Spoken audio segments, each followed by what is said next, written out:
Assam live 17 নমস্কাৰ জনাইছোঁ মই আফিয়ন নেহাৰ। আজি গোৱালপাৰা জিলাত SCC বাহিনীয়ে ডুমেৰগাঁৱত HS স্কুলত 2 দিনীয়া প্ৰশিক্ষণ শিবিৰ আৰম্ভ কৰে। তাত বিভিন্ন ধৰণৰ শিক্ষা দিয়াৰ লগতে NCC প্ৰাথমিক শিক্ষা, য়োগা আৰু সেল্ফ ডিফেন্স আদি শিক্ষা দিয়া হয়।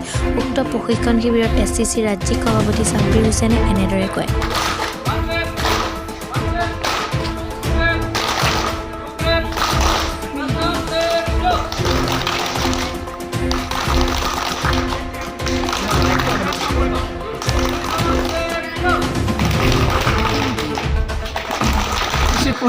প্ৰশিক্ষণ শিবিৰত তুমি অংশগ্ৰহণ কৰি কেনেকুৱা লাগিল? ভালে লাগিল নিশ্চয়। এতিয়া তুমি এজনী ছোৱালী, হয়তো তুমি আজি ক্লাছ 10ত পঢ়ি আছা, হয়তো তুমি মেট্ৰিক পাছ কৰি তুমি হায়াৰ ছেকেণ্ডেৰী লেভেলত হয়তো গোৱালপাৰা টাউনলৈ যাবা।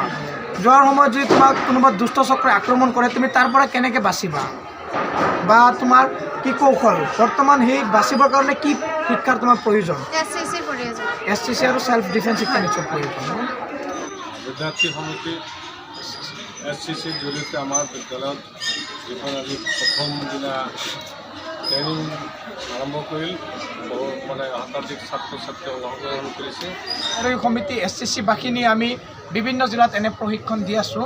প্ৰশিক্ষণসমূহ হৈছে ছাত্ৰ ছাত্ৰীসকলৰ যোগ শিক্ষা, আত্মপ্ৰতিৰক্ষা শিক্ষা, শাৰীৰিক ব্যায়ামৰ শিক্ষা, NCC প্ৰাথমিক পাঠ্যক্ৰম, SCC প্ৰাথমিক পাঠ্যক্ৰম। এইখিনি শিক্ষা দি আমি ল'ৰা ছোৱালীসকলক আগবঢ়াই লৈ যাবলৈ আমি সক্ষম হৈছোঁ। আমি জানো যে বৰ্তমান আমাৰ অসম ৰাজ্যখনতে হওক বা বিভিন্ন ৰাজ্যত আপোনাৰ পুথিগত শিক্ষা ব্যৱস্থাটোৰ ওপৰত চৰকাৰ প্ৰশাসনে হওক বা বিভিন্ন আমাৰ শিক্ষাগুৰুমণ্ডলীয়ে হওক বা অভিভাৱকে হওক এখেতসকলে গুৰুত্ব দিয়ে। গতিকে আমি বিদ্যালয় সমিতি SCCয়ে অনুভৱ কৰোঁ যে পুথিগত শিক্ষা ব্যৱস্থাটো আমাক লাগিব। গতিকে পুথিগত শিক্ষা ব্যৱস্থাটোৰ লগত সমান্তৰালকৈ আমাৰ যোগ শিক্ষাক, আত্মপ্ৰতিৰক্ষা শিক্ষাক, আমাৰ NCCৰ শিক্ষাক সমান্তৰালভাৱে আমি গুৰুত্ব দিব লাগিব। তেতিয়াহ'লে পৰৱৰ্তী নৱপ্ৰজন্মৰ ছাত্ৰ ছাত্ৰীসকলে আগবাঢ়ি যোৱাত সুবিধা হ'ব। গতিকে আমি আজি গোৱালপাৰা জিলাৰ আমাৰ জলেশ্বৰ অঞ্চলত আমি আহিছোঁ। আমি ইয়াত 20 দিনীয়া কাৰ্যসূচীৰে বিভিন্ন বিদ্যালয়ত আমি প্ৰশিক্ষণ দি আছোঁ।